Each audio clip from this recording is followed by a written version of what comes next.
तो hello guys, मैं हूं South S M G, rocket science gaming और एविएशन इन हिंदी का यूट्यूबर। तो आज हम एक रोमांचक देखने वाले हैं। तो अभी अभी बोइंग 787 जो बोइंग का लेटेस्ट एरोप्लेन है उसका सर्विस सेंटर होकर 10 साल हुआ। तो आज हम उसके बारे में कुछ जान लेंगे। तो गाइस, वहाँ जाने से पहले मुझे आपने आपसे कुछ कहना है कि आज से ये चैनल का नाम बदलेगा। और वो इसीलिए क्योंकि मैं मर्ज कर रहा हूँ। मेरा एक दोस्त है जिसका नाम विष्णु ओपी गेमर है। अगर आपको वो नहीं जानता तो मैं एक लिंक छोड़ दूंगा। तो एक्चुअली मैं ये कहना चाह रहा हूँ कि वो विष्णु ओपी गेमर चैनल के साथ मेरा चैनल मर्ज हो रहा है। बहुत ही जल्दी मर्ज होने वाला है, पर पता नहीं कब पर होने होगा। तो गाइस, तो अभी मैं अपने दूसरे चैनल में वीडियोस कंटिन्यू करूँगा, इसमें भी वीडियोस कंटिन्यू करूँगा। चलो गाइस, तो ये बड़े बड़े जेटलाइनर है। तो ये तो ये इसका अनाउंसमेंट जनवरी 19 2003 पे हुआ था। और इसका फोकस मेनली एफिशिएंसी पे हुआ था। और इसका लॉन्च अप्रैल 26 2004 पे हुआ था। और पहला एयरलाइन जो इसको ऑर्डर कर चुका था वो था ऑल निप्पॉन एयरवेज, जापान का सबसे बड़ा एयरलाइन। उसे उसने 50 ऑर्डर किया था। 2008 में इंट्रोडक्शन होना था। और दो पहले ये 2007 में तो पहला प्रोटोटाइप रोल आउट हुआ। और पर फिर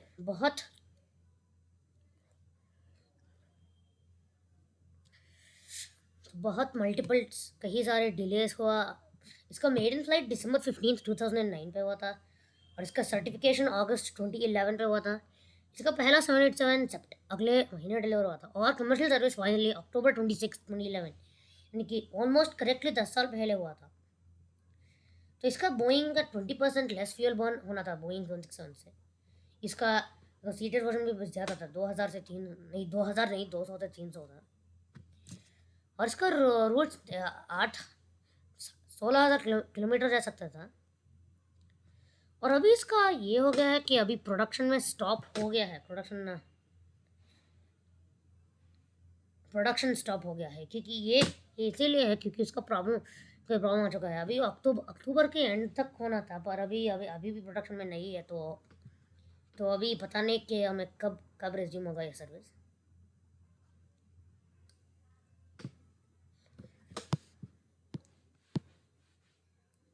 इसका वेरिएंट्स देख लेते हैं। तो 787-8 अपना अब हमारा पहला वेरिएंट था। इसका कैपेसिटी 242 पैसेंजर्स था। और रेंज 7355 नॉटिकल माइल्स, यानी या 13,621 किलोमीटर्स।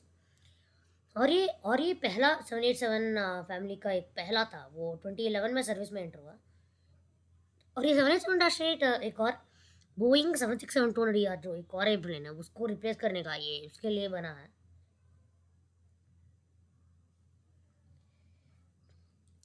तो अभी अभी 787-9 एक लेंथन वर्जन है। एक अभी सीटिंग कैपेसिटी सब एक ही है, पर इसका 20 फीट एक्सटेंड हुआ है, तो इसीलिए वो ऐसा हुआ है।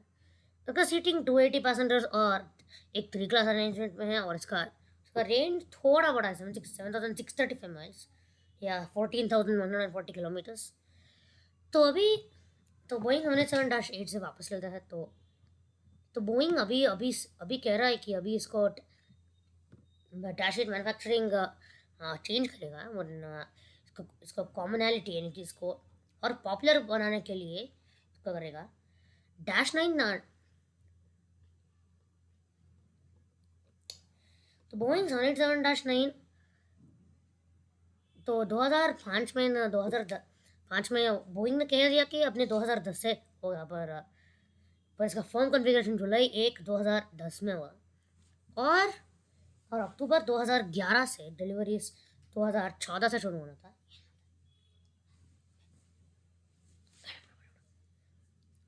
तो बोइंग 787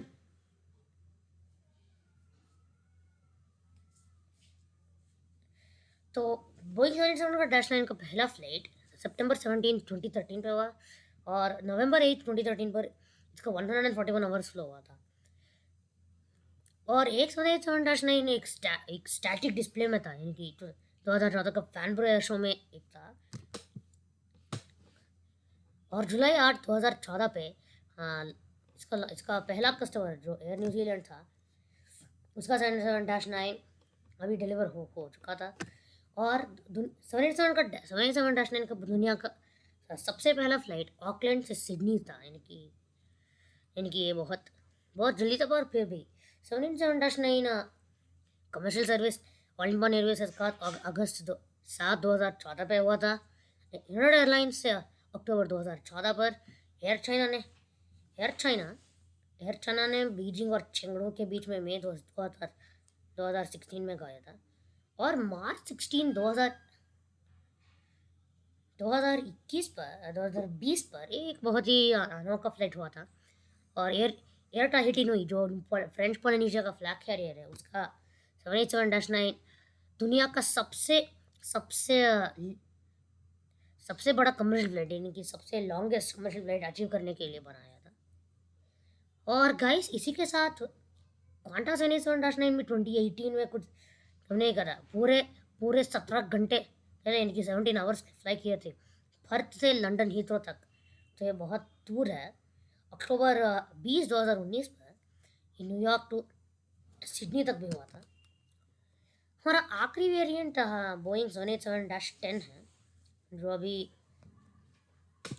एमिरेट्स और क्वांटस के हो गया था। वो 787-10 का स्टडी कर चुका था। और 2013 में सिंगापुर एयरलाइंस ने अनाउंस कर दिया कि वो लॉन्च कस्टमर बनेगा। और बोइंग का मेजर असेंबली स्टार्ट हुआ था मार्च 2016 में, और इसका डिटेल डिज़ाइन दिसंबर 2019 2019 नहीं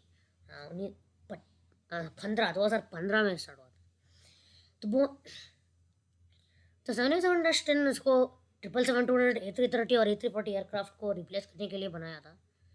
इसका 787-10 अभी 224 फीट लॉन्ग है या 68 मीटर्स, पूरे 330 पैसेंजर्स होल्ड कर सकते हैं। और इसका पर 787-9 और 8 से रेंज थोड़ा कम है, क्योंकि इसका सिर्फ 11,910 किलोमीटर है या 6,430 नॉटिकल माइल। और इसका फ्यूजलाज पार्ट का नवंबर 30 2016 पर कंप्लीट हुआ था। मार्च 31 2017 पर पहला फ्लाइट स्टार्ट हुआ था। और दुबई एयर शो और अभी 2018 में इसका पहला फ्लाइट हुआ था। लगता तो ऐसा है, कहा है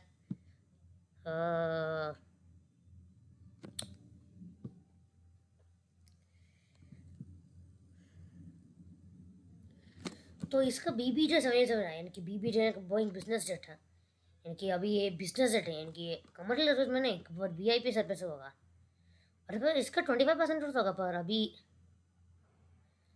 अभी आठ आठ तक का 4 सर्विस में है। जून 2018 में, मुझे पता नहीं। और अभी 787 फ्रेटर वर्जन में ये होने वाला है। बोइंग अभी बिल्ड कर सकता है, पर अभी पता नहीं, क्योंकि 2018 और 2023 के बीच में था, हम 2021 में है, तो पता नहीं कब। बोइंग का एक और एयरप्लेन था, जो है 787-3। तो ये रहा, तो बहुत शॉर्ट है ना वो, इसीलिए क्योंकि वो शॉर्ट ही बना था, पर कभी डिलीवर नहीं हो पाई, क्योंकि जापान एयरलाइंस और ऑल इंडियन एयरवेज इसके 2 ही है। पर लास्ट में ही हो गया था कि कोई डिलीवर नहीं हुआ। तो इसका ऑपरेटर से ब्रीफ गो थ्रू कर लेते हैं आज। तो इसका फोटो दिखाता हूँ पहले, चलो देखते हैं। ओ भाई, क्या हुआ? ये क्या हुआ यार? ठीक है, तो अभी मैं चुप रहूँगा।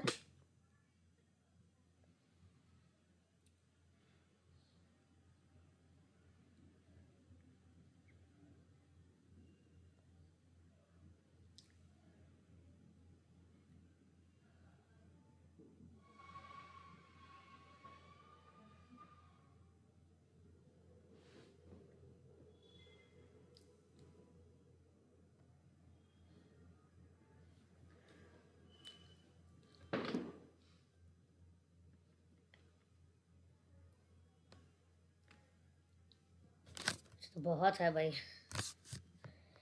तो लगता है इस वीडियो में टाइम नहीं होगा आज डिस्कस करने के लिए। तो हम कभी एक, तो ये तो बोइंग 787। अब हम थोड़ा एक और एयरप्लेन के बारे में जान लेते हैं।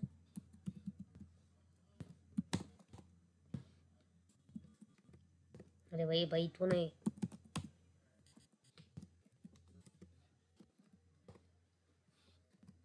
अरे ठीक सा,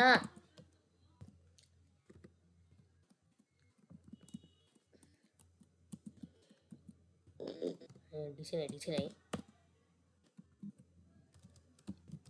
हाँ ये रहा मैकडोनल्ड डॉगलस MD-11। तो ये एक ट्राइजेट है, यानी कि ट्राइजेट को मैंने कहा था। और आप कोई प्लेन देखेगा तो यूजुअली सिर्फ दो ही इंजन, सिर्फ दो या चार इंजन होंगे। तो यूजुअली वो चार इंजन भी होता है, तो यहाँ एक और यहाँ एक होता है, दो इंजन तो हाँ वैसे होता है। पर कई सारे तीन इंजन, और तीन इंजन जो है यहाँ एक इंजन होता है, यानी कि उसके उसके उसके रियर सेक्शन में होता है। तो आप देख सकते हैं यहाँ एक इंजन है। एक्चुअली MD-11 कुछ ऐसा ही था। और अभी इसका 2200 अभी डिलीवर हुआ, सिर्फ 200 डिलीवर हुआ है। तो अभी इसका इसका इसका मैकडोनल्ड, इसका भी वाइड बॉडी एयरलाइनर था और इसका मैकडोनल्ड डॉगलस ने मैन्युफैक्चर किया था। तो इसका मैन्युफैक्चरर मैकडोनल्ड डॉगलस था, पर 1997 में जब मैकडोनल्ड डॉगलस बोइंग के साथ मर्ज हो गया था, वो मैन्युफैक्चरर बन गया। पहला फ्लाइट जनवरी 10 1990, 1990 नहीं,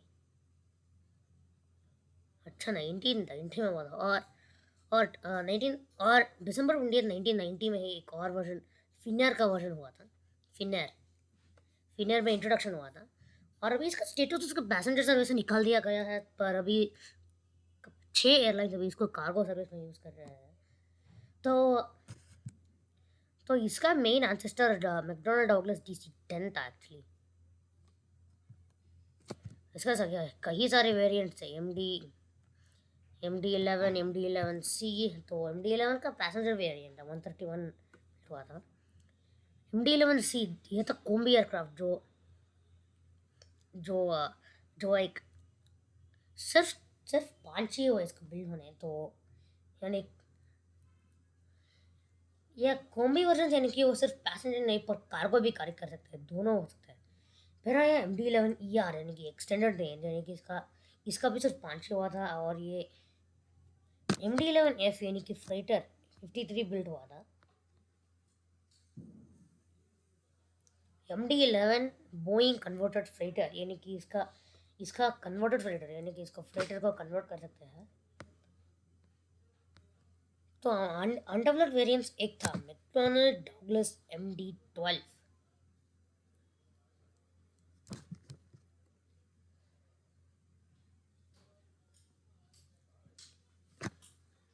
वही आ रहा है, आजा।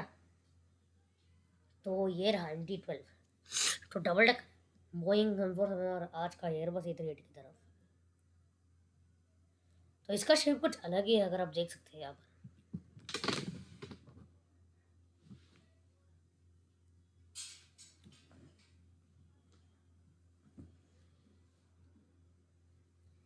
तो MD-11 वापस चलता है अब।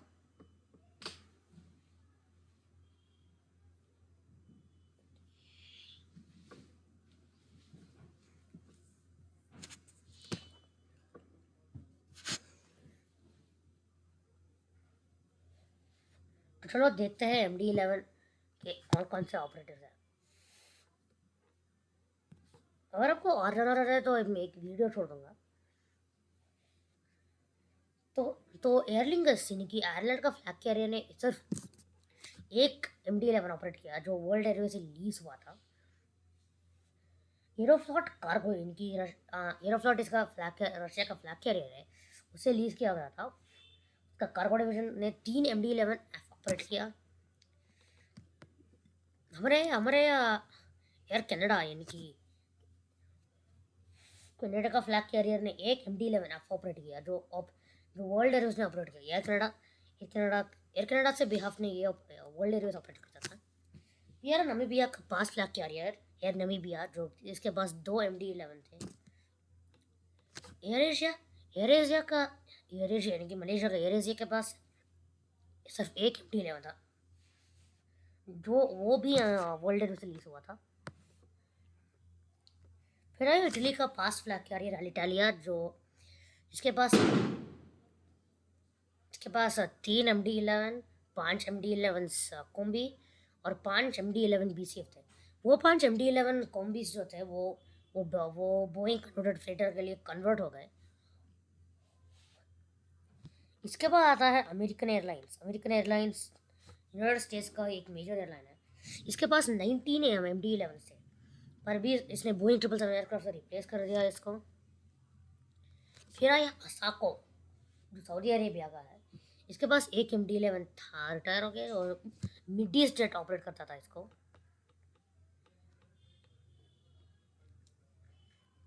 फिर आया ईवी कार्गो, जिम्बाब्वे का एक कार्गो एयरलाइन है।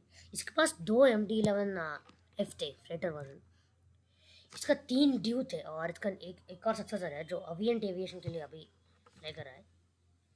और फिर आया कोलंबिया का अवियान के पास सिर्फ एक MD-11 एफ नहीं, एक्सटेंडेड रेंज था, और इसको वर्ल्ड एयरवेज से लीज किया गया था कोलंबिया का फ्लैग कैरियर ने। फिर आया जिम्बाब्वे का अवियंट एविएशन, जिसके पास सिर्फ 3 MD-11 F थे, जिसको लीज किया गया था इन सबको। अवियंट एविएशन के बाद हम कार्गो इटालिया चलते हैं, जो इटली का एक था। इनके पास भी 3 रिटायर्ड MD-11 F है, नहीं रिटायर्ड है। अमेरिका का सेंटूरियन एयर कार्गो ने भी 4 MD-11 F ऑपरेट किए थे। ताइवान का फ्लैग कैरियर चाइना एयरलाइंस ने तीन MD-11 ऑपरेट किए, पैसेंजर वर्जन। चीन का चाइना कार्गो एयरलाइंस ने 3 MD-11 F ऑपरेट किए थे। चाइना ईस्टर्न एयरलाइंस ने 5 MD-11 पैसेंजर वेरिएंट है, जो फिर उनको फ्रेटर बना दिया था, उसको कार्गो वर्जन बना दिया था। फिर आया सिलियोस एयरलाइंस, पेरू का है, सिलियोस, और पता नहीं कैसे प्रोनाउंस करते हैं। इनके पास सिर्फ एक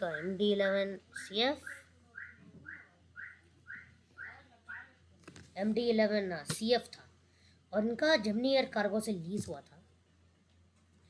इसके बाद आया बेल्जियम का सबीना नहीं, सिटी बर्ड ने 6 MD-11 अपने पास रखते थे, पैसेंजर वेरिएंट। और इनका 2 अभी सबीना, जो बेल्जियम का पुराना फ्लैग कैरियर, उनके लिए ऑपरेट करते थे। फिर आया एक डेल्टा एयरलाइंस, जिसके पास 17 MD-11 थे। और अमेरिकन एयरलाइंस की तरफ इन्होंने भी बोइंग 777 एयरक्राफ्ट से उसको रिप्लेस कर दिया था। फिर आया इसराइल का फ्लैग कैरियर एल आल। इसके पास 2 MD-11 ER थे, इसके एक्सटेंडेड रेंज थे, और इनका वर्ल्ड एयरवेज से ऑपरेट किया था। फिर आया इथियोपियन एयरलाइन, जिसके पास एक MD-11 पैसेंजर वेरिएंट और 2 MD-11 F थे। इसका पहला MD-11 F का जनवरी 31, 2009 से हुआ था। 2015 में रिटायर होता, 2009 में एंटर सर्विस हुआ, और 2015 में रिटायर हो गया। और इसका एक MD-11 passenger variant world Airways से लीज किया गया था। फिर आया यूनाइटेड अरब एमिरेट्स का फ्लैग कैरियर इतिहाद एयरवेज, जिसके पास भी 2 MD-11 F थे, सर्विस में अभी नहीं है, वर्ल्ड एयरवेज से लीज किया गया था। फिर आया ईवा एयर, जिसके पास तीन MD-11 पैसेंजर वेरिएंट और 5 MD-11 F थे। सारे मार्च 2015 में रिटायर कर दिया गया था। तो इनके 3 जो थे वो पैसेंजर वो कन्वर्ट हो गए थे फ्रेटर वर्जन के लिए, पर फ्रेटर्स को भी मार्च 2015 में निकाल दिया गया था। फिर आया फेडेक्स एक्सप्रेस, जिसके पास अभी 59 MD-11 पीसेस अभी एक्टिव करके रखा है। तो ऑलमोस्ट 1/4 ऑफ द फ्लीट यहीं पर है, यानी कि इसका एक्विजिशन कई सारे एयरलाइंस जैसे American airlines, China airlines, delta airlines और स्विस एयर इंटरनेशनल एयरलाइंस हुआ था। इसका लार्जेस्ट MD-11 फ्लीट है।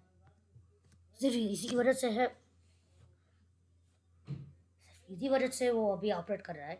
अभी अगर ये 59 नहीं होते ना, तो बहुत कम नंबर में होता। अभी ये सारे 59 अभी एक्टिव है। फिर ये फिनलैंड का फ्लैग कैरियर फिनएयर, इसके पास 7 MD-11 और एक MD-11 BCF था, जो अब सारे रिटायर्ड है। इसका लॉन्च कस्टमर था, यानी कि सबसे पहला कस्टमर था। फिर आया गरुड़ा इंडोनेशिया जिसके पास 11 MD-11 passenger variant, 2 MD-11 ECF नहीं लगता है, कौन सा है भाई, CF है, ECF नहीं।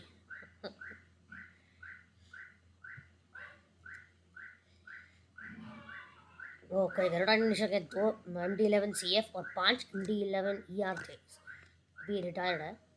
फिर यूनाइटेड स्टेट्स का जेमिनी एयर कार्गो के पास भी 4 MD-11F थे, सारे रिटायर हो गए हैं अभी। फिर आया गाना का पुराना फ्लैग कैरियर, अभी बंद है ये, गाना एयरवेज, इसके पास एक पैसेंजर MD-11 वर्ल्ड एयरवेज से रिलीज किया गया था। फिर आया ग्लोबल अफ्रीका एविएशन, जिम्बाब्वे का है, और इनका सिर्फ एक ही MD-11F था, रिटायर हो गया है अभी भी। जापान का जापान एयरलाइंस के पास भी 10 MD-11 पैसेंजर वेरिएंट्स वाले थे, तो अभी ये सारे रिटायर्ड है। फिर आया KLM अपने पास 10 MD-11 पैसेंजर वेरिएंट रखा था, और ये सबसे लास्ट पैसेंजर ऑपरेटर था। अक्टूबर 25, 2014 पर इसका MD-11 का सबसे आखिरी पैसेंजर फ्लाइट हुआ KLM के से। फिर आया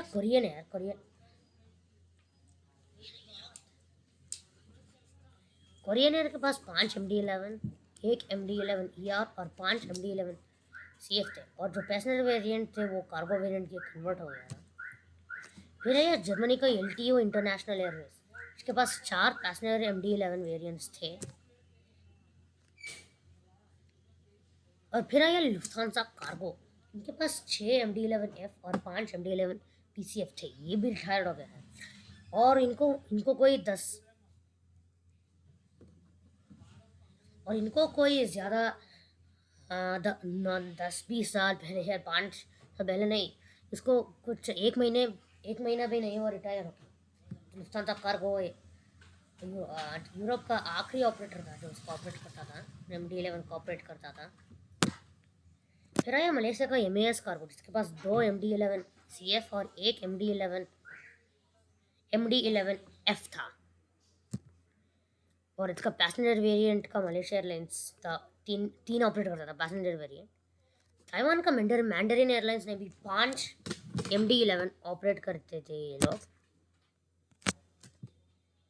तो इसके बाद आया नेदरलैंड्स का मार्टिन तो नेदरलैंड्स का मार्टिन ने अपने पास 4 MD-11 CF, 1 MD-11F और 1 MD-11 BCF थे, सारे रिटायर हो गए हैं।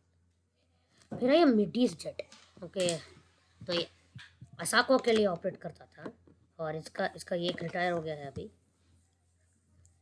फिर आया मोनार्क एयरलाइंस ने 1 MD-11 पैसेंजर वेरिएंट और 2 MD-11 CF अपने पास रखे थे। फिर आया नॉर्डिक ग्लोबल एयरलाइंस जो फिनलैंड का है, और इनका 4 MD-11F थे, अभी रिटायर हो गया है ये भी। फिर आया फिलीपीन एयरलाइंस जिनके पास 2 MD-11 CF थे और 2 MD-11 ER थे, इनके बाद और कोई नहीं था। फिर आया सबीना के बेल्जियम का पुराना फ्लैग कैरियर था, जिसके पास 2 MD-11F थे, और ये सिटी बर्ड के ऑपरेट करता था, सबीना नहीं पर सिटी बर्ड ऑपरेट करता था।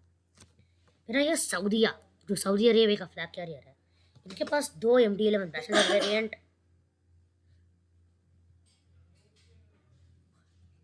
और 4 MD-11F थे, और इनके पास अभी रिटायर हो गए हैं। फिर आया शंघाई एयरलाइंस कार्गो, इनका 3 MD-11F थे, और शंघाई एयरलाइंस कार्गो ने अभी ऑपरेशंस मर्ज कर दिया था, चाइना कार्गो एयरलाइंस को मर्ज कर दिया था। फिर आया स्काइलीज कार्गो के पास 2 MD-11